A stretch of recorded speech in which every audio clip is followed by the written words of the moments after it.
Can you sell your car if you still owe the bank money on it? The answer is yes. All you would have to do is take whatever you owe the bank versus whatever you sell your car for and do a subtraction or an addition equation.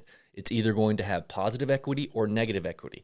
So your car, let's say it's worth $20,000. You can sell it for $20,000, but you owe the bank $25,000. That means if you end up selling your car for $20,000, that means you would have $5,000 of negative equity that you would be rolling into your next vehicle. A good way to get out of negative equity is to lease your next vehicle. You lease your next vehicle, it rolls into a lease. Yes, your payment's going to increase, but your payment's going to increase no matter what, even if you purchase or if you lease. It'll increase a little bit more with a lease, but the thing is, after this lease is done, 24 months or 36 months later, you can then go back to purchasing cars and that negative equity is gone. If you keep purchasing cars, you're going to keep rolling that negative equity of $5,000 into each car every single time. And it's going to be harder to get out of when you keep purchasing vehicles, and you're going to have to come up with that money and that down payment at some point, basically. Also, side note, if you have positive equity of, let's say, $10,000 for easy math, you don't have to roll all of that $10,000 into your next car. That is your money. You can take, let's say, $2,000 and put it as a down payment on your next car, and then you could request that the dealership cut you a check for $8,000. So know that when you have positive equity, you do not have to roll it all into the next car. You could roll $0 in, you could roll all of it in, or you could roll a portion of it in and ask the dealership to cut you a check for the remainder of your equity.